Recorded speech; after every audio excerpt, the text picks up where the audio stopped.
한국증권TV 개국 4주년 기념 100만 원 상당의 프리미엄 특강을 무료로 오픈합니다. 소중하게 마련된 이번 프리미엄 특강은 주식 투자자들에게 있어서 가장 중요한 주도주 발굴 비법을 전수하는 자리로 준비했는데요. 프리미엄 특강 일정은 매주 금요일 오후 6시부터 9시까지 진행되고 각 기수당 20명만 수강 가능한 만큼 빠르게 마감될 수 있으니 지금 바로 신청하십시오. 이번 프리미엄 특강은 한국경제TV 1호 전문가 홀짝 박사를 비롯해 매일경제TV, 머니투데이 방송, SBS 비즈 등 경제TV 1등 전문가들이 함께합니다. 한국증권TV 개국 4주년 기념으로 마련한 프리미엄 무료 특강과 함께 시청자들의 2024년 성공 투자를 응원합니다. 우선 실적 관점에서는 삼성 SDI 최근에 뭐 20%가 올랐기 때문에 굉장히 좀 많이 오른 것 아닌가라고 좀 생각을 할 수 있는데 그래봤자 지금 40만대 초반 이걸 감안해보면 고점 대비 낙폭이 아직은 배터리셀 3사도 크다라고 볼 수 있습니다. 그렇기 때문에 실적 베이스에서 보면 삼성 SDI가 그래도 중장기 관점에서 모아가는 전략은 유효하다라고 좀 말씀드리겠고요. 양극소재사의 경우에는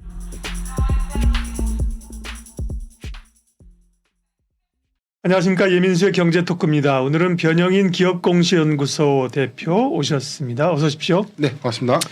반도체가 뜨겁긴 하지만 2차 전지에 대한 관심도 여전히 베이스에 깔려 있습니다. 그리고 인터 배터리였나요? 뭐 전고체 얘기하고 2차 전지도 조금 꿈틀꿈틀 하는데요. 최근에 주가 흐름부터 먼저 좀 체크할까요? 네, 최근 3월 평균 주가로 좀 추산을 좀 해보면 배터리셀 3사의 경우에는 현재 삼성 SDI가 가장 큰 상승폭을 좀 나타냈는데 20.8%가 상승을 했고요. LG 에너지 솔루션이 2.9포인트, SK 이노베이션이 2.4% 정도 상승을 좀 했는데 셀사 중에는 뭐 SDI가 발군이네요, 그죠?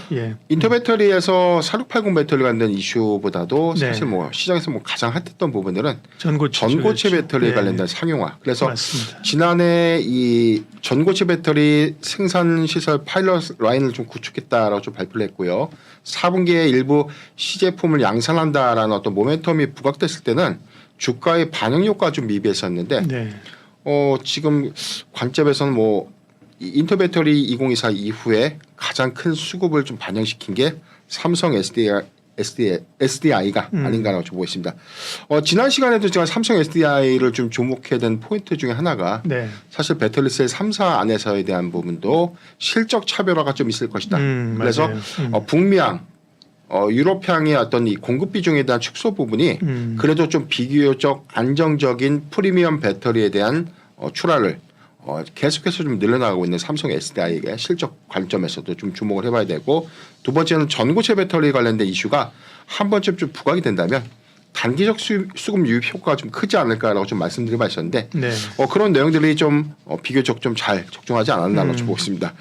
인터 배터리 2024 안에서는 가장 시장이 화두화됐던 이게 4680 원통형 배터리를 양산하는 관점, 이 부분이 이슈가 좀 됐었는데 우선 LG 에너지 솔루션이 가장 먼저 양산에 착수를 합니다. 그래서 8월 정도에 4680 배터리를 양산해서 테슬라 등에 좀 공급을 하겠다는 좀 발표를 한 바 있었고요.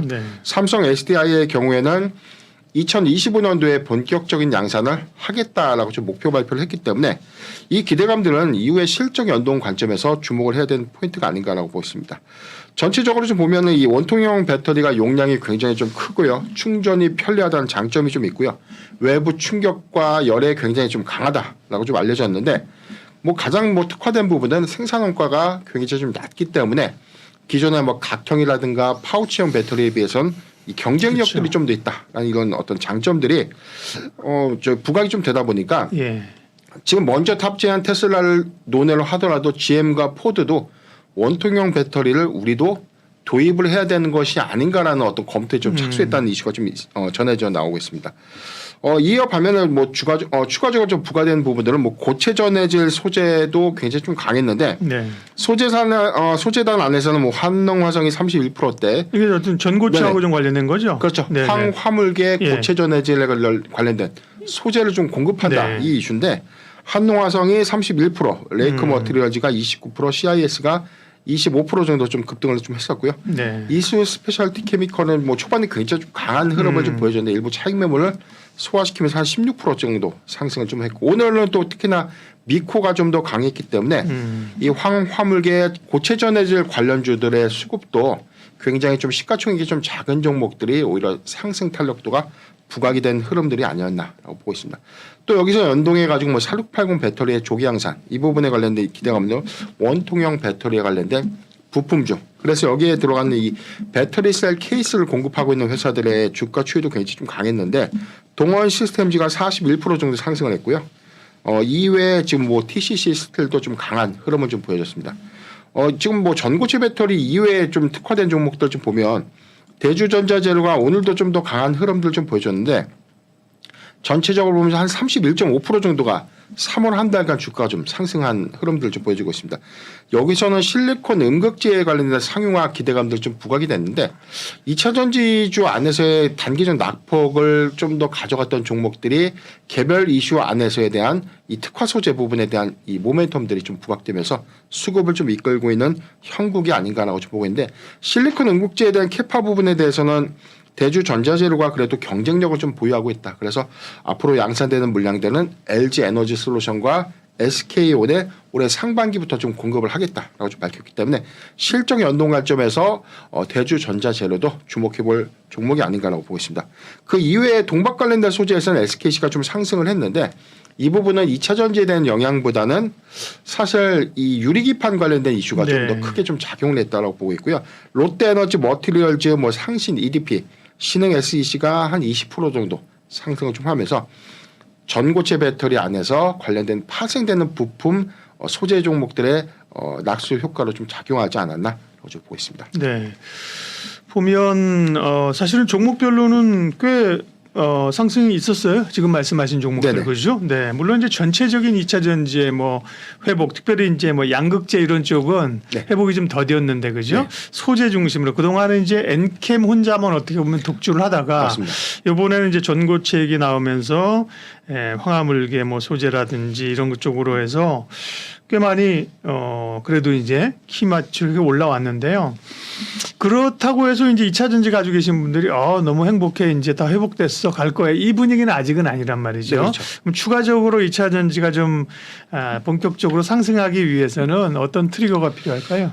일단 뭐 양산에 대한 기대감들은 단기적인 기대감을 넘어서 우리가 좀 주가라는 선행지표 관점에서 보면 앞으로 양산에 착수해서 벌어들일 매출 네. 그리고 여기에 연동될 수 있는 수익에 대한 기대감들을 먼저 주가로 좀 땡겨오는 것이거든요. 그런데 우리가 좀 2024년도에 이 전기차 업황에 대해서 좀 보면 굉장히 긍정적인 이슈보다는 굉장히 노이즈 이슈가 좀 더 강했고 미국의 바이든 대통령도 사실 이 전기차 전환에 대한 속도 조절을 좀 더 완화시키는 어떤 방법으로 좀 가시화를 좀 했기 때문에 네.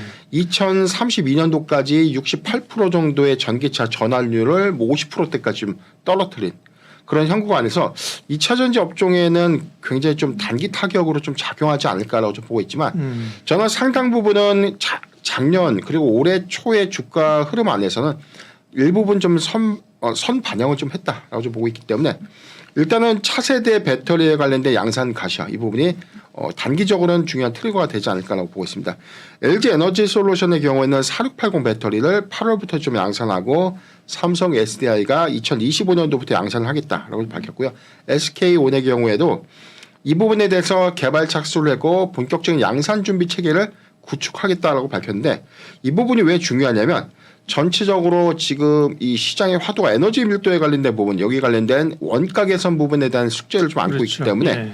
전체적인 이 완성차 업체들의 이 도입률들이 한 2028년도 정도가 되면 65% 정도는 원통형 배터리로 대체가 될 수도 있다라는 어떤 전망들이 좀 나오고 있기 때문에 이런 양산을 조기 구축함에 따른 수익성 개선 부분 이 부분이 일시적인 수급 유입 효과로도 좀 작용을 하는 측면도 있지만 기대감으로도 반영하는 모습이 아닌가라고 보고 있습니다. 가격을 낮춰야 되는 게 이제 중요한 2차 전지 네. 전기차 업체의 과제니까요. 네.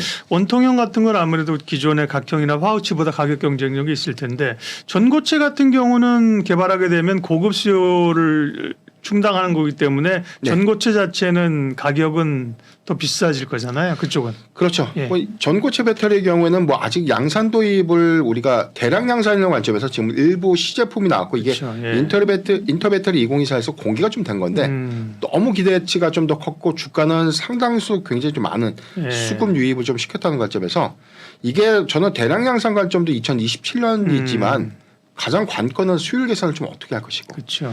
액체 전해제를 고체로 전환했을 때에 대한 어떤 이 수율 이슈 부분, 그다음에 공급에 대한 소재 도입 이슈 이 부분이 굉장히 시장이 화두가 되지 않을까라고 보기 때문에 지금 뭐 한농화성이라든가 이소 스페셜티 케미칼의 주가는 좀 올랐지만 기대감으로 오른 측면이 이게 있다. 정확한 수율 하에서에 대한 이 대량 양산 체계를 갖출 정도의 공급이 가능할까 이 부분에 대한 의문이 있기 때문에 전고체 배터리는 수급을 사실 실적과 좀 연동해서 보기보다는 트레이딩 관점으로만 좀 접근하는 것이 맞지 않겠는가라고 좀 보고 있습니다. 그에 비하면 이제 원통형 특별히 이제 4680, 46XX 네네. 이거는 양산하면서 단가를 낮출 수 있는 실질적인 요인이란 말씀인 거죠. 네, 그렇습니다. 네. 그러면 네. 완성차 업체들이 그걸 채택을 하고 있나요? 현재는 좀 테슬라가 탑재를 일부 그렇죠. 예. 모델에서 좀 하고 있고 사이버 트랙에도 본격적인 이 4680 배터리 부분은 탑재를 하겠다. 그렇기 때문에 뭐 8월부터 양산되면 하반기부터 좀 공급이 되지 않을까라고 좀 전망이 되고 있고요. GM과 스텔란티스, 볼보는 내년부터 장착을 할까에 대한 여부를 검토하겠다라는 단계이기 때문에 그래서 이 부분에 대한 이슈, 에너지 밀도를 크게 좀 향상시키고 생산 수율이라는 이 과제를 좀 무난하게 좀 뛰어넘는다면 완성차 업체들의 어떤 전환율도 좀 더 빠르지 않을까라고 보고 있습니다. 다만 단점이 기존의 각형이라든가 뭐 파우치형 배터리에 비해서 원통형이 차량 안에서 차지하고 있는 공간의 비중이 크기 때문에 예. 이게 우리가 앞으로의 전장형 자동차라든가 자율주행 자동차의 최대 난제가 공간을 최대화시키고 효율성을 좀 갖추는 부분인데 이 부분을 어떻게 좀 개선시킬까? 이 부분 좀 관건이라고 봅니다. 그렇기 때문에 4680이 전고체 배터리의 대량 양산 상용화 이전까지는 좀 대안이 될지 모르겠지만 앞으로는 전고체 배터리도 뭐 최종적으로 좀 이 도입이 좀 된다면 4680 배터리도 언젠가 그 공급량에 대한 어떤 이슈는 한 번쯤 리스크로 좀 작용하지 않을까라고 보고 있는데 이게 뭐 단계에 좀 끝날 문제는 아니고 저는 한 20년간은 그래도 유효하지 않을까라고 좀 보고 있습니다. 2년이 아니라 20년. 네네. 그러니까 그만큼 이제 자율주행이나 이런 건 아직까지 좀 시간이 걸리는 거잖아요. 지금은 어떻게 보면 인프라를 깔고 그죠? 충전이라든지 전기차의 가격을 낮추는 게 관건이고, 네. 리튬 가격 반등하는 것도 최근에 주가 상승의 하나의 그 원동력이 됐었는데 리튬 가격은 어때요? 리튬 가격의 고가가 킬로그램당 300위안, 그래서 뭐 최저치가 86.5위안까지 좀 하락을 했다가 최근 추세까지는 3월에 108.5위안까지 좀 상승을 했습니다. 지금 현재는 뭐 100위안 초반에 형성을 좀 하고 있기 때문에 100위안을 아직까지는 좀 더 지켜주고 있는 모습이나 이게 좀 중요한 부분이 중국의 공급량을 좀 더 축소시키고 가격을 좀 올리는 전략으로 갈 것인가 이 부분이 좀 관건이고요. 다만 전기차에 대한 이 공급도나 이 부분의 관점에서는 가격에 대한 이 상승 탄력도가 조금 더 떨어질 수 있다라는 어떤 우려감도 좀 있기 때문에 이 부분은 조금 더 지켜봐야 되는 부분은 맞지만 그래도 최악은 피했다라고 좀 평가를 하고 싶고요. 이게 100위안에서 점진적 상승을 좀 이뤄낸다면 저는 1분기보다는 2분기에 이 재고 자산에 대한 이 평가 손실 이슈가 조금 더 완화되면서 수익성을 양극 소재사가 좀 더 개선하지 않을까라고 보고 있습니다. 그래서 지금 문제는 4분기에 판가 영향을 가장 크게 작용했던 리튬 가격이 1분기에는 그 영향 효과가 조금은 축소가 될 것이다라고 좀 반영 효과로는 보고 있지만 큰 폭의 뭐 수익성 훼손 관점을 좀 더 만회했다 이 부분을 보기엔 좀 어렵고요. 그렇기 때문에 1분기보다는 2분기에 판가 개선에 관련된 그래서 양극재 판가가 바닥을 찍고 상승 전환할 수 있는 시점이 되지 않을까라고 좀 보고 있습니다. 전체적인 어떤 상황들 보면 최근에 양극 소재사들의 주가 추이도 굉장히 좀 양호한 흐름들 보였고요. 여기서 좀 대표적인 부분들은 에코프로비엠이 뭐 이전 상장에 관련된 기대감들 좀 더 부각시키면서 수급 개선이 됐고 오늘 뭐 미국 FOMC에 관련된 이 불확실성들 뭐 기준금리에 대한 어떤 인하 요건들에 대한 변동이 없었다. 그래서 3회 금리 인하에 관련된 어떤 이 정책 기조를 좀 확인한 것에 대한 외인 수급이 굉장히 좀 강했고요. 여기서 양극 소재사도 오늘 주가가 좀 굉장히 좀 양호한 흐름으로 이어지지 않았나 보고 있습니다. 원통형 그다음에 리튬 가격 그밖에 또 전기차나 2차 전지에 영향을 미칠 수 있는 여타 요인들은 뭐가 있을까요? 오늘 보면 테슬라가 중국에서는 모델 Y 가격을 다음 달부터 올린다는 기사가 오늘 있었거든요. 중국 업체는 안도한다고 하고 유럽이나 북미에서는 또 지난번에 테슬라 가격 내린다고 하지 않았나요? 뭐 이런 것 좀 체크해 주세요. 네, 일단 뭐 테슬라가 북미랑 유럽은 가격을 다시 올리겠다라고 최근에 보도가 있었기 때문에 이게 가격 정책에 대한 변화가 어떻게 있을 것인가 이게 좀 주목이 되고 있고요.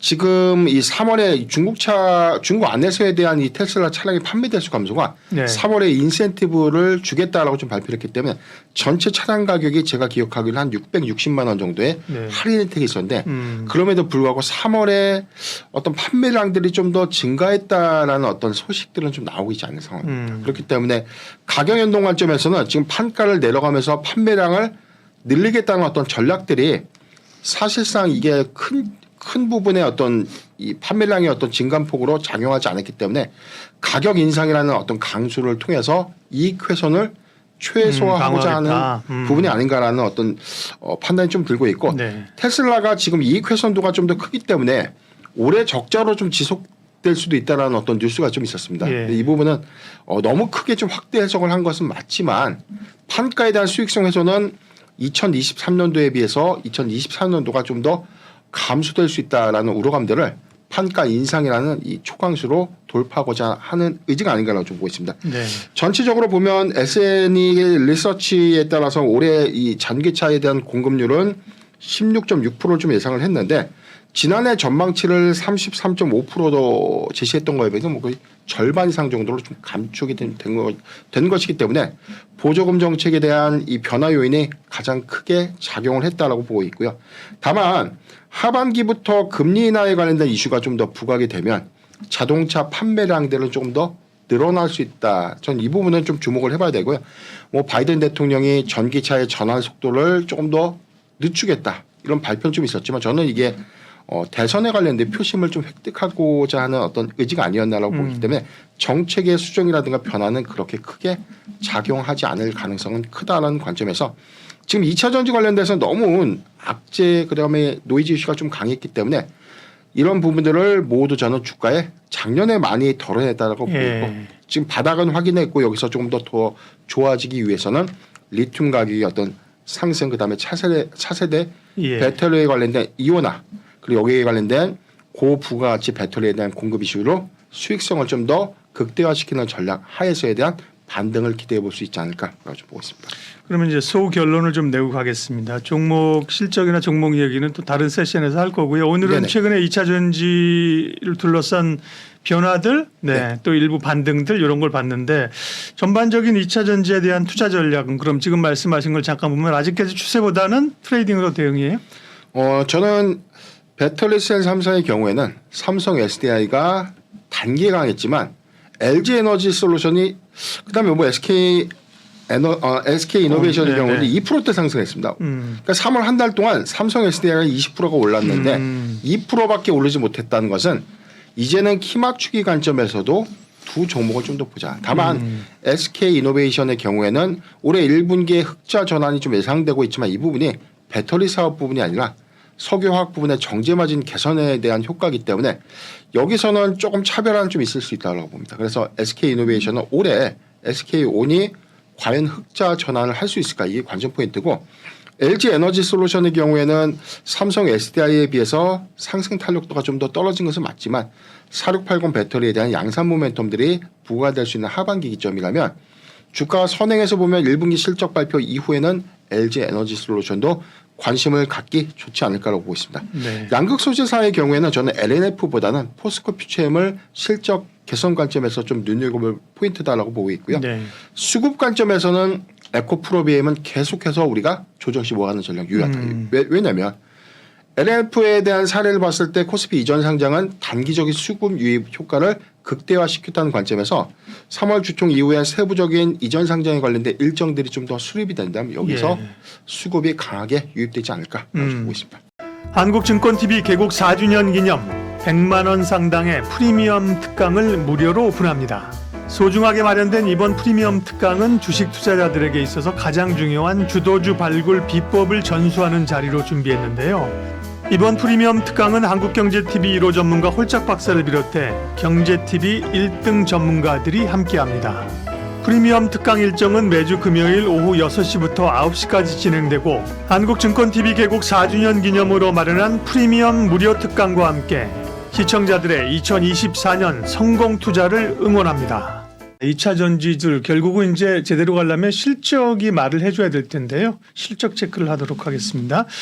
4분기 실적이 안 좋았고요. 그죠? 2차 전지가. 1분기도 아직 안 나왔지만 1분기까지도 사람들은 반신반의하는 것 같고 2분기는 좋아질까 그런 생각들이 있는데 실적이나 증권사에서 추정하는 그 흐름 어떤지 좀 주요 기업들 체크해 주세요. 예, 제가 오늘 뭐 두 가지로 좀 준비를 해봤는데 배터리셀 3사에 대한 이 실적 전망치를 좀 정리를 좀 해봤고요. 두 번째는 양극 소재사. 왜냐하면 우리가 2차 전지하면은 굉장히 좀 많은 부가 소재가 좀 있지만 시장의 관심도에 따라서 일단 준비를 좀 해봤습니다. 그다음에 이제 그 소재 중에서도 뭐 좀 요즘 많이 움직이는 이런 것들은 사실 실적 적용이 잘 안 되잖아요. 그렇죠. 실적 면에서만 보면 말이죠. 맞습니다. 그렇죠? 예.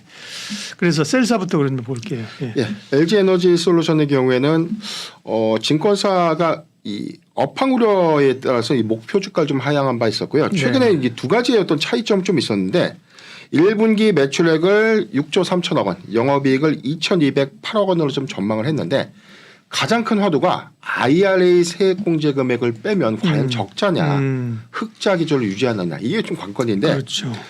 전체적으로 보면 영업 손실 63억 원을 좀 전망을 했습니다. 그러니까 IRA 보조금 빼면. 네네. 그런데 NH투자증권의 경우에는 세제 공제액을 미반영함에도 불구하고 129억 원 정도의 이익을 달성할 수 있다는 차이가 좀 있었기 때문에 증권사 안에서에 대한 시장 예측치도 조금 차이는 좀 있다라고 보기 때문에 LG 에너지 솔루션의 경우에는 실적 관점에서는 IRA 세액 공제액을 차감했을 때 과연 흑자 기조를 유지할 수 있는가 이게 좀 중요한 포인트가 아닌가라고 보겠습니다. 예. 전체적으로 보면 평균의 이익 컨센서스를 한 1,088억 원을 좀 제시를 했기 때문에 괴류율은 굉장히 좀 큽니다.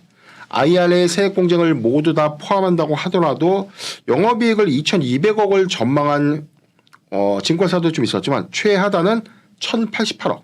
이 갭이 너무나 크고 손실이냐 이익이냐 이 차이도 좀 컸기 때문에 LG 에너지 솔루션은 1분기 실적 기점이 좀 더 중요한 어떤 단서가 되지 않을까라고 보기 때문에 같은 배터리셀 3사를 좀 접근한다고 하더라도 LG 에너지 솔루션은 1분기 실적의 확인이 필요하다라고 좀 말씀드리겠습니다. 실적이 이제 안정적으로 가야 되는데 그죠? 네네. 변동성이 좀 크다는 거네요. 그죠? 네. 삼성 SDI의 경우에는 3월 평균 주가 상승률이 한 20%대인데 지금 다른 배터리셀 3사 대비해서 굉장히 큰 상승폭을 좀 이끌었고 이 부분이 전고체 배터리에 대한 어떤 기대감들도 반영을 좀 했지만 실적 추정치에 대해서는 배터리셀 3사 중에 가장 양호한 성적을 좀 내지 않을까라고 보고 있습니다.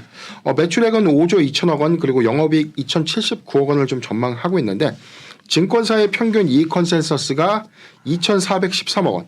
그래서 전망치보다 평균 컨센서스가 좀 더 높다는 부분은 실적에 대한 기대치가 조금 더 높아졌다라고 좀 볼 수 있는 겁니다. 작년부터 이제 4조 원대 설비 투자를 좀 이뤄냈고요. 올해도 6조 3천억 원 규모의 설비 투자를 늘리겠다라고 좀 확대를 했기 때문에 이게 4680 배터리에 관련된 양산 부분들 그리고 전고체 배터리 부분에 관련된 선행 투자 관점에서도 우리가 예상을 해볼 수 있고 북미 투자도 올해 상당히 많이 이루어질 수 있다라는 관점에서 삼성 SDI가 업황은 안 좋지만 굉장히 몸짓을 빠르게 좀 키우려고 하는 준비를 하고 있다라고 좀 이해를 하시면 좋을 것 같습니다. 전체적으로 보면 1분기 실적이 이 유럽향 프리미엄 배터리 P6의 양산이 좀 더 본격화되고 기존에 3분기 그리고 4분기까지 안정적인 공급을 하고 있던 P5 프리미엄 배터리에 대한 탑재 여기에 BMW 공급량들이 좀 더 증가될 것이다라고 보고 있는데 이게 1분기에도 굉장히 실적의 반영 효과로 좀 크게 작용할 것이다라고 보고 있기 때문에 P6 모델의 경우에는 지금 양산 수율에 대한 이슈가 좀 화두가 좀 되고 있지만 P5, P6 모두 2024년도에는 굉장한 유럽향 비중을 가속화시키면서 이익 개선을 좀 더 빠르게 진행시킬 수 있지 않을까라고 보고 있습니다. LG 에너지 솔루션은 참 아이러니하네요. 세액공제가 네네. 뭐 대박으로 받는다고 좋아했는데 그게 이제 전체 실적을 좀 흐리는 거죠. 맞습니다. 약간 이런 노이즈가 됐고 삼성 SDI는 말씀하신 것처럼 이전에도 뭐 실적 측면에서나 제일 견조할 거로 생각했는데 그죠? 네네. 전고체 얘기도 있었고 사실은 네. 그동안 삼성 SDI가 투자를 그렇게 적극적으로 안 했기 때문에 맞습니다. 네. 가장 좀 실적 측면이나 투자 측면에서는 견고하고 다음 SK 이노베이션, SK 온인데요. 여기는 아직 실적이 돌아서기는 않죠. 어때요? 네. 전체적으로 보면 지금 석유, 업황, 석유, 거기도 화학 섞여 부분. 있고. 네. 그렇죠. 이게 이익 개선을 좀 더 가져올 수 있다. 그러니까 실적의 기대치가 높아졌습니다. 그래서 영업이익의 컨센서스가 4,599억인데 지금 뭐 LG 에너지 솔루션이 2,000억 원대, 뭐 1,088억 원대, 삼성 SDI가 2,000억 원대. 근데 SK 이노베이션이 단순한 영업이익 컨센서스가 4,599억이기 때문에 굉장히 높은 거 아닌가라고 보고 있는데 이게 배터리 사업 부분을 뺀 석유 화학 부분의 정제 마진에 대한 개선 효과로 올해 실적 개선을 이룬다는 표현입니다. 결국 주목해야 되는 건 이제 배터리 네네. 쪽이잖아요. SK 온 쪽이 어떻게 흑자 맞습니다. 전환하느냐 이게 관건이잖아요. 근데 공교롭게도 배터리 사업 부분에 대한 이 기조는 영업 손실액이 1,847억 원 정도 늘어날 것이다라는 부정적인 좀 전망이 나오고 있기 때문에 배터리 셀 3사에 대한 희비가 굉장히 좀 다 다른 이유는 주가가 최근에 3월 한 달간 좀 강했던 삼성 SDI가 전고체 때문에만 올라간 것인가라는 것을 이 부분도 좀 의문이라는 것이죠. 그러네요. 기본적으로 실적 실적이 관점, 받쳐주네요. 그렇죠. 예. 실적의 어떤 기대감들도 상당수 주가의 어떤 기대감을 좀 작용하지 않았나라고 보고 있는데 올해 SK 이노베이션의 경우에도 7조 5천억 원 규모의 설비 투자를 계획하겠다라고 밝혔는데요. 네. 포드 그리고 현대차와 합작법인에 투자를 하겠다라고 좀 발표했기 때문에 이 부분이 가셔야 되는 관점에서에 대한 캐파 물량은 우리가 중장기 관점에서 주목을 해야 되는 포인트가 아닌가라고 보겠습니다. 올해 증설 예정인 헝가리, 중국의 연내 증설 투자가 좀 더 완료가 된다면 올해 실적 기여도보다는 2025년도 이후에 실적 기여도를 좀 주목을 해봐야 되고요. 포드와 폭스바겐 향 이후에 스웨덴의 이 폴스타에도 이 배터리를 좀 공급하겠다라고 좀 발표를 했기 때문에 네. 이익 개선은 올해 상반기까지는 적자 기조를 좀 유지하겠지만 하반기에 과연 SK온이 영업이익을 전환할 수 있을까? 이게 키포인트가 아닌가라고 보겠습니다. 그렇기 때문에 배터리 셀 3사를 다시금 좀 정리를 해보자면 LG 에너지 솔루션의 경우에는 IRA 세액 공제액을 뺐을 때 과연 이익을 내느냐 적자로 전환하느냐 이 부분이 화두고요. 삼성 SDI는 시장의 이익 컨센서스가 좀 더 상향된데 과연 이 컨센서스를 좀 뛰어넘는 실적 기질을 보이느냐. 그리고 SK 이노베이션의 경우에는 얼마만큼 배터리 사업 부분에 대한 적자폭을 축소하고 가느냐. 이게 관전 포인트가 아닌가라고 보고 있습니다. SK온은 양치기 소년이잖아요. 흑자 전환 이번에 된다. 맞습니다. 작년에 4분기 된다. 안 됐어요.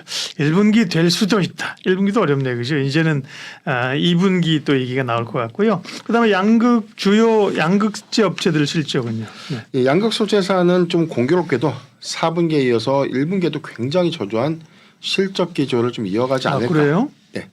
리튬 가격 오르면서 이제 뭐 재고 비싼 게 사온 거 빠지면서 실적 좋아질 걸로도 네. 좀 기대하고 있는데. 우리가 이제 회계 기술을 좀 마감을 하다 보면은 네. 뭐 12월 결산법인이 1월 1일부터 3월 말까지에 대한 회계 마감을 우리가 1분기 실적으로 좀 포함을 하는데 예.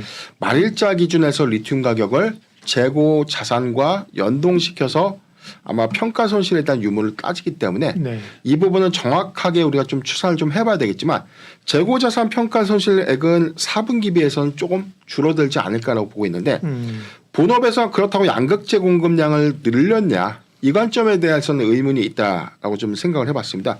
에코프로비엠의 경우에는 1분기 실적 전망치가 매출액이 1조 6천억 원, 영업이익이 31억 원입니다. 영업이익이 310억이 아니라 31억이기 때문에 과연 이 수치도 적자 전환하지 않는다는 단서 안에서에 대한 기대감을 가져가고 있지만 4분기에 적자로 좀 전환됐던 부분이 1분기에 흑자 전환 기조를 좀 이뤘는가. 자, 이 부분이 관전 포인트가 아닌가라고 보고 있는데 예. 관건은 이 재고 자산에 관련된 평가 손실을 얼마만큼 축소시켰는가. 이 부분이 가장 큰 영향으로 좀 작용할 것이다라고 보고 있고요. 다만 이 3월에 코스피 이전 상장에 관련된 의안 상정을 이제 해놓은 상태고요. 주총에서 최종 안건이 좀 무난하게 좀 통과될 것이다라고 보여지는데 이후에 코스피 이전 상장에 관련된 일정 수립들이 좀 더 가시화가 되고 여기에 관련된 기대감들이 부각된 시점. 공교롭게도 또 리튬 가격이 같이 좀 올라졌기 때문에 네. 에코프로비엠의 경우에는 수급 유입 효과를 한 번쯤 기대해도 좋지 않을까라고 보고 있기 때문에 과거 뭐 LNF의 사례로 봤을 때 전기차에 관련된 업황이 굉장히 좀 안 좋았음에도 불구하고 LNF가 상대적으로 수급 유입 효과를 좀 더 극대화시켰다는 점, 이 부분을 비교하면 좋을 것 같습니다. 포스코 네. 피처엠의 경우에는 양극재는 피처엠이 제일 실적이 견조한 네. 거죠. 그렇죠. 이익 기여도가 굉장히 좀 그나마 이 3사 중에서는 가장 양호한 실적을 좀 보일 것이다라고 양극재도 있고 음극재도 있고 그죠? 맞습니다. 예. 일단 1분기 매출액의 경우에는 1조 2천억 원 좀 예상을 했는데 영업이익을 260억 원대로 추정을 하고 있습니다. 네. 다만 컨센서스 부분은 다른 부가 소재의 연동 효과를 봤을 때 한 300억 정도 이상도 달성이 좀 가능하다라는 전망들이 좀 나오고 있기 때문에 양극 소재사 안에서도 특히 포스코 피처엠은 실적 관점에서는 그러니까요. 상당히 좀 유의미한 실적을 좀 기록하지 않을까. 이렇게 뭐 260억, 300억, 260억 정도 돼야 잘 나오면 300억 나오고 네. 못 나와도 뭐 220, 30억 나오는 건데 그죠? 에코프로비엠처럼 아까 30억 원 예측하면 이게 뭐 좋아질 수도 있지만 또 그렇죠. 마이너스 3억 찍을 수도 있는 거니까 그죠? 맞습니다. 그래서 불안한 거고요. 네. 포스코 피처엠 얘기 좀 더 해주시면 네. 예, 우선 여기서는 차별화 관점이 있는데 이 같은 양극 소재사 안에서도 네. M86이라고 불리는 단결정 양극재 출하량이 연간 20에서 30만 대를 공급하는 목표를 갖고 있어요. 이게 전량 삼성 SDI 향에 이제 공급되고 있는데 쉽게 말하면 프리미엄 자동차에 공급되는 양극재다라고 좀 이해하시면 되겠습니다. 전체적인 이 양극 소재사의 이 공급 이슈가 조금 더 둔화된 흐름들을 좀 보여주고 있지만 이 프리미엄향 비중들이 좀 높아지고 있는 삼성 SDI 실적과 좀 연동해 봤을 때 포스코 피처엠은 단결정 양극재 관련된 이익 개선이 굉장히 좀 빠르게 진행될 수 있다고 보여지고 있는데 단점은 이 역시도 수율 개선입니다. 그래서 1분기보다는 2분기에 수율을 확실하게 개선시키고 난 이후에 공급 이 부분이기 때문에 상반기부터 기점돼서 하반기에 안정적인 공급을 확대시킬 수 있는가 이 부분이 저는 관건이다라고 보고 있습니다. 연간 5만 2천 톤 규모의 단결정 양극재 이 생산 라인 구축을 계획을 했었는데 이게 요번에 뭐 포항이랑 광양 공장이 최종적으로 이 공장이 증축이 좀 완료가 되면 전체적으로는 8만 2천 톤 규모로 좀 이 캐파가 늘어나는 것이기 때문에 네. 이 베이스를 좀 우리가 감안해 봤을 때 20만에서 30만 정도의 수준을 따낸 이 양상인데 이걸 안정적으로 공급할 수 있을까 이 부분이 관건이기 때문에 1분기 실적 이후에 대해서는 M86 단결적 양극재가 얼마만큼 빠르게 출하량을 늘려가는가 이 부분이 포인트가 아닌가라고 보고 있습니다. 예, 양극재 3사 가운데 LNF가 남았는데 LNF는 뭐 코스피 전 상장 이슈도 끝났고 그죠? 실적은 뭐 나머지 2사에 비해서 여기도 뭐 별로 좋지 않죠. 어떻습니까? 네. 가장 실적에 대한 훼손도가 좀 큰 기업 네. 그게 LNF가 아닌가라고 보고 있는데 네. 일단 1분기 매출액은 6,802억 원으로 좀 전망이 되고 있고요. 네. 영업 손실이 864억 원. 지난 4분기 대비해서 이 조금 더 증가될 수 있다라고 좀 보고 있지만 역시도 리튬 가격에 대한 연동 효과로 재고자산 평가 손실을 얼마만큼 줄일 수 있을지 이거는 좀 변수 요인이 아닌가라고 보고 있습니다. 4분기에는 적자가 2,800억이나 됐네요, 그죠? 네네. 그에 비하면 많이 줄긴 하는 건데. 예.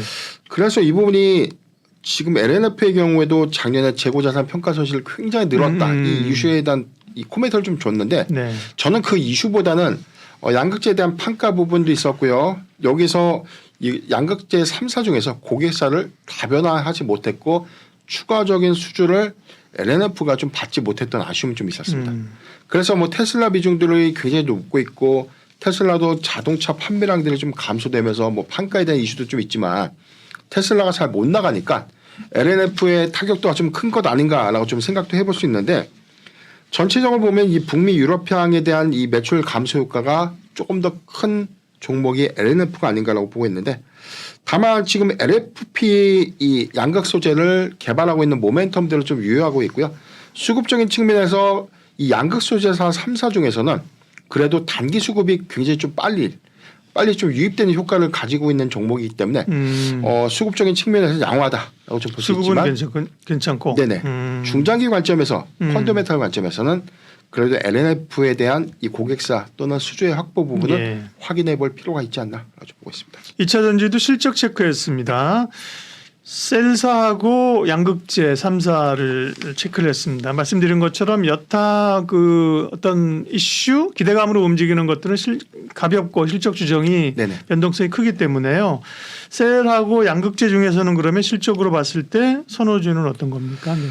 우선 실적 관점에서는 삼성 SDI 최근에 뭐 20%가 올랐기 때문에 굉장히 좀 많이 오른 것 아닌가라고 좀 생각을 할 수 네. 있는데 그래봤자 지금 40만 대 초반 이걸 감안해 보면 고점 대비 낙폭이 아직은 배터리셀 3사도 크다라고 볼 수 있습니다. 그렇기 때문에 실적 베이스에서 보면 삼성 SDI가 그래도 중장기 관점에서 모아가는 전략은 유효하다라고 좀 말씀드리겠고요. 다만 LG에너지솔루션의 경우에는 지금 상승 탄력도가 좀 떨어진 상태이기 때문에 가격적인 측면을 보면 매수해도 좋은 구간인데 1분기에 IRA 세액공제액을 좀 뺐을 때 손실 기조로 전환했을 때 한 차례 조정이 좀 더 나올 수 있다는 관점에서는 1분기 실적을 보고 LG에너지솔루션은 판단해도 늦지 않다라고 좀 말씀드리겠습니다.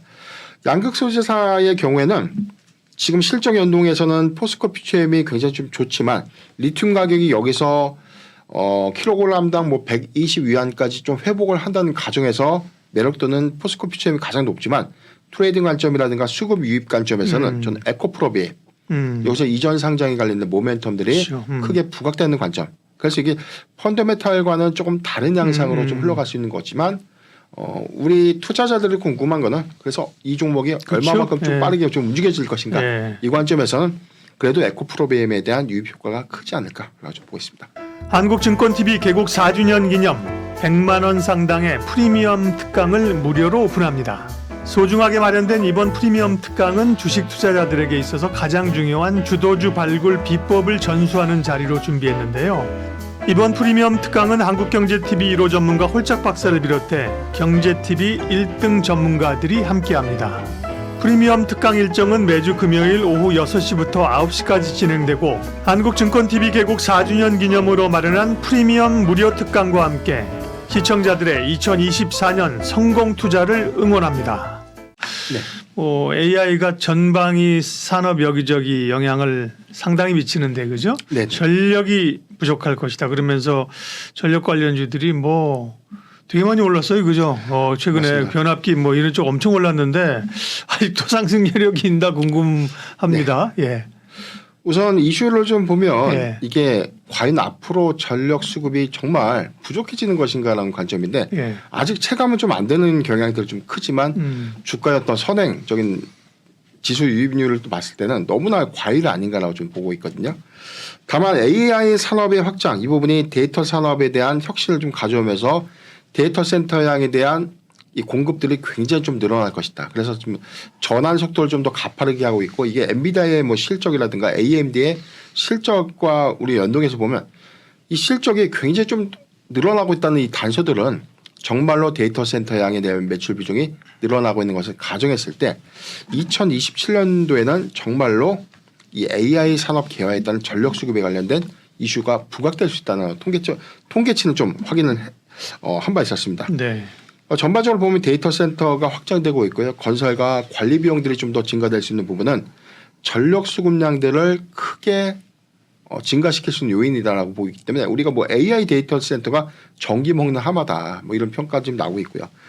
일단 2028년도에 대한 통계치를 보면 전력 사용량이 현재 대비해서 2배 이상 사용량들이 좀 더 증가될 것이다라는 이야기가 나오고 있고 한국도 이게 뭐 AI 산업 이외를 우리가 논의로 하더라도 전기차 시장이 개화하고 여기서 2040년도까지에 대한 이 중장기 우리가 전망치를 봤을 때 전기차에 대한 이 공급률을 한 70% 정도, 75% 정도에 대한 전환율을 감안했을 때 이럴 경우에는 2030년 정도, 2032년 정도까지는 우리나라도 한 약 450만 대의 전기차가 어떤 등록될 수 있다는 어떤 통계치가 좀 나오고 있는 상황입니다. 이에 따라서 뭐 이 대안으로 뭐 소형 원전 모듈, 그다음에 뭐 친환경 재생에너지 관련된 종목들도 최근에 단기적인 어떤 수급 이슈로 좀 부각이 됐었는데 이걸 뭐 논의로 하더라도 유럽과 지금 뭐 미국 시장에서는 노후된 변압기를 교체하는 전력 인프라 투자가 지난해부터 좀 가속화되고 있는데 이 부분이 현재 우리의 뭐 변압기 업체라든가 전선 업체들이 증설 투자에 관련돼서 굉장히 좀 보수적인 영향들 때문에 수요를 공급이 좀 따라가지 못한 형국이다. 그래서 2026년도까지도 변압기에 대한 교체 수요는 지속해서 좀 늘어날 수 있다는 전망치가 나오고 있기 때문에 네. 이유 있는 상승도 맞다라고는 저는 보고 있습니다. 단기적으로 많이 오르긴 했는데 네. 그죠? 그럼 그 안에서 전력 이슈 관련된 섹터가 몇 개 있습니다. 처음에는 뭐 변압기 이런 쪽이었다가 원전 얘기도 나왔고 그죠? 네네. 전선도 있고 또 뭐가 있나요 관련주들? 네. 우선 뭐 단기적으로 좀 상승했던 종목들은 전선주가 상대적으로 좀 더 강했는데 네. 일체전기가 3월 한 달간 무려 65%가 올랐습니다. 그다음에 제룡전기가 58%, 가온전선, 뭐 대원전선, 대한전선이 16% 정도 상승을 좀 했고요. 변압기 업체들의 경우에는 뭐 LX 일렉트릭이 41%, 효성중공업이 한 25%대 상승을 좀 했고, 현대일렉트릭이 한 19.5%. 뭐 지금 두 종목 다 세 종목 기점으로 보면 다 신고가 갱신을 좀 했는데 네. 작년에 굉장히 좀 사상 최대 실적 기조를 유지했음에도 불구하고 주가가 상당히 좀 잘 갔다는 것이죠. 그런데 올해 3월부터 좀 화두가 됐던 이 이슈가 단발성에 끝나지 않고 계속해서 신고가를 갱신하고 있는 모습들은 이 기조가 조금 더 유지될 수 있는 가능성은 좀 크지 않을까라고 보십니다. 여기서는 뭐 전력기 기조가 실적에 관련된 이슈, 그래서 뭐 글로벌 이슈를 좀 보더라도 지금 뭐 뉴스케일 파워도 뭐 최근에 뭐 30% 정도 좀 상승을 했기 때문에 전력 수급, 전력 인프라에 투자 관련 종목들은 계속해서 시세를 좀 더 내고 있는 흐름이 아닌가라고 좀 보였고, 여기에 더해져서 지금 뭐 구리의 원자재 가격 동향들 좀 봤을 때 선물 지수에서는 1년치 사상 최고를 기록했고요. 현물에서는 11개월치 사상 최고치를 좀 기록을 하면서 변압기의 주 원료, 그다음에 구리 코일, 그리고 전선의 핵심 원료인 구리, 이 부분은 가격 상승 연동 효과에 따라서 1분기부터 가격에 대한 판가 영향으로 좀 작용을 해준다면 수익 개선 효과가 작년보다 더 크다는 관점에서 주가의 어떤 상승 여력으로도 좀 더 작용할 수 있는 부분이 아닌가라고 보겠습니다. 전력 설비나 전선이 많이 필요하니까 그 원재료 네네. 구리나 이런 것도 이제 오르고 관련된 기업들은 실적이 좋아진다는 거죠. 그렇죠. 네. 판가 영향 때문에 상당수인데 우리가 예. 좀 작년 실적 대비해서 올해 이 시장의 컨센서스를 좀 대입을 해보면 구리 가격의 인상분을 반영하지 못한 측면들을 다시 좀 수정해서 계산을 한다면 2분기부터는 전력주 또는 전력기 기준은 굉장히 실적 베이스도 굉장히 양호하지 않을까 좀 전망하고 있습니다. 네. 전선, 전력기기, 원전은 그에 따른 영향이 실제 있어요? 아니면 그냥 약간은 좀 내피셜적인가요?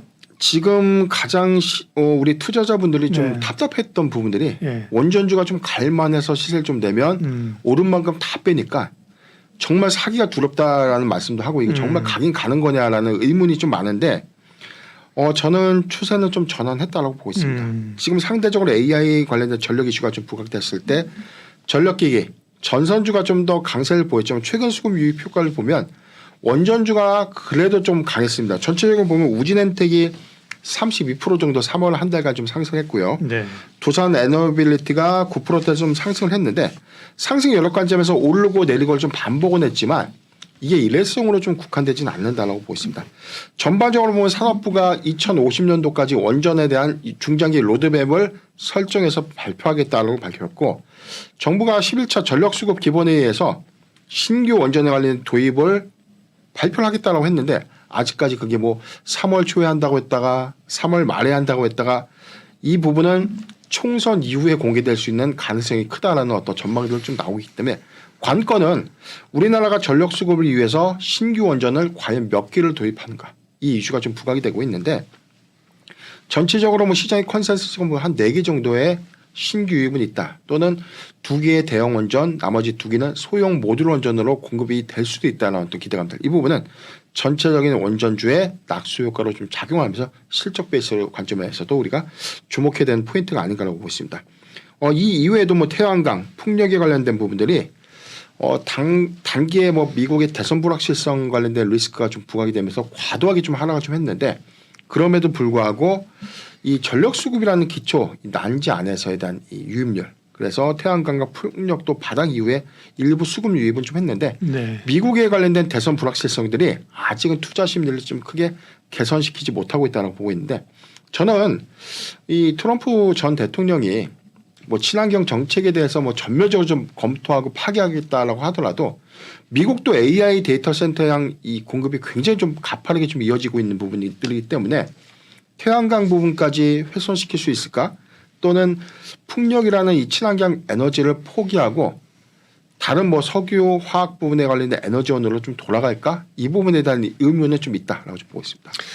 글로벌 전력 수요 급등에 따른 관련주들 많이 올랐고요. 네, 기대감도 있습니다. 그러면 그 가운데 좀 관심주 좀 알려주세요. 예, 일단 전력기기 관점에서는 지금 HD 현대일렉트릭이 가장 상승 탄력도가 좀 높았고 네. 그런데 저는 종목으로 좀 보면 효성중공업이 동종 업종에 비해서 퍼가 상대적으로 좀 낮다. 네. 그래서 상승 여력도 관점에서는 현 주가 대비 저는 한 20%에서 25% 정도는 추가적인 상승 여력이 있다는 관점에서 효성중공업은 실적 베이스 안에서 우리가 좀 주목해도 괜찮은 종목이 아닌가라고 좀 보고 있고요.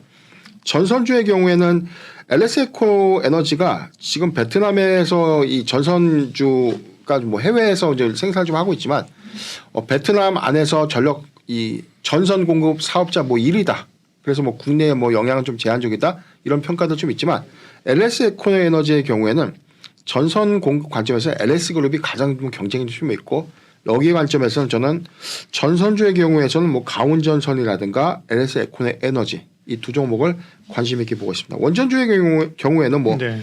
두산 에너빌리티는 조정 시 계속해서 관심 가져도 좋은 구간이 아닌가라고 보고 있고 여기에 더해져서 이 공기업의 기업 밸류 프로그램 도입 가시아 이 부분에 대한 낙수 효과로 예상될 수 있는 한전 기술도 매력적인 구간이 아닌가라고 보고 있습니다. 뭐 태양광과 풍력은 조금 다른 양상이긴 한데 미국의 대선 불확실성이라는 이 난제 이 부분을 조금 더 차지하더라도 실적 베이스에서 보면 하나솔루션이 굉장히 주가 좀 많이 훼손된 경향이 좀 있다고 보고 있고요. 네. 풍력 부분은 CS 윈도가 좀 과도한 측면이 있다. 그래서 이제 금리 인하에 관련된 이슈가 좀 더 부각이 되면 프로젝트가 다시금 좀 재개되거나 활성화가 되면서 실적의 산입 효과가 좀 더 크지 않을까라고 좀 보고 있기 이 정도 관심주는 주목해보자라고 말씀드리겠습니다. 글로벌 전력 수급 관련 섹터가 있는데 그 가운데서 사실 기업들이 많잖아요. 그 안에 이제 예전에는 주로 보면 현대일렉트릭이나 효성중공업, 재룡전기 이 정도만 봤는데 이게 그 안에서 말씀하신 전선도 있고 변압기도 있고 원전도 있고 분야가 많은데 분야에서의 관심주를 언급을 해 주셔서 고맙고요. 태양광이나 풍력은 조금 다른 거 아니에요? 이쪽은 친환경 쪽인데 이쪽도 예를 들면 그 전력 수급이 부족해서 막 하는 것보다는 친환경 쪽으로 좀 묶이기 때문에 전력 수급, AI 전력 수급 이쪽하고는 조금 거리가 있는 거 아닌가요? 일단 이 데이터 센터 양을 좀 구축했을 때 여기에 ESS라는 이 에너지 저장 장치에 대한 공급량 이 부분인데 이 부분을 최근에 LG 에너지 솔루션이 하나 미국 법인의 이 계약을 통해서 대규모 그렇죠. 여기에 뭐 4조 원대에 대한 수주 공급을 하겠다. 그래서 이제 에너지 저장 장치에 대한 이 전력 공급원을 태양광으로 좀 구성하겠다라는 어떤 취지를 좀 확인했는데 아직 공급에 대한 수주가 확정됐다라고 좀 발표가 최종적으로 좀 나오고 있지는 않기 때문에 이 부분은 ING다라고 좀 보고 있는데 하나솔루션의 경우에는 올해 실적 기조를 좀 대입해 봤을 때 사상 최고치 실적 달성은 좀 무난하지 않을까. 왜냐하면 IRA 세액 공제액이 올해 반영 효과가 좀 가장 큽니다. 그래서 이익 개선 효과가 좀 가장 큰데 주가는 공교롭게도 너무 많이 빠졌어요. 이 부분은 트럼프 대통령이 다시금 재임에 성공을 하게 된다면 관련돼서 친환경 에너지 정책을 대거 축소하고 IRA 세액 공제액 다 잘라버리겠다. 이런 무시무시한 어떤 영향이 반영돼서 그렇죠. 이 부분이 태양광과 풍력 관련주에 영향으로 좀 작용을 했는데 뭐 펀드메탈 관점에서 보면 그럼에도 불구하고 실적 대비 좀 주가는 과도하게 하락을 했다는 관점에서 이러한 노이즈 이슈가 좀 더 해소가 된다면 저가 매수 매력도는 높지 않나 좀 보고 있습니다. 아니 뭐 태양광이나 풍력이 많이 빠졌죠. 근데 올라와야죠. 근데 이제 오늘 얘기한 것처럼 AI에 따른 전력 수급 이슈로는 사실은 그러니까 아까 말씀하신 기본적인 어떤 친환경이라든지 이런 건 몰라도 AI 전력 수급에서는 조금 거리가 그러니까 좀 움직임이 약한 거 아닌가. 네. 이래서 이제 여쭤본 거고요. 네. 그런 쪽에서는 뭐 전력기기나 전선 이런 쪽이 훨씬 더 빠릿빠릿하게 움직이니까 네. 본 겁니다. 네. 예, 여기까지 하겠습니다. AI 산업의 여파가 전력 수급의 급증을 일으키고 그에 따른 관련주들 흐름 좋았는데요. 네. 관심주 체크해 주셨습니다. 기업공시연구소 변영인 대표님 함께했습니다. 고맙습니다.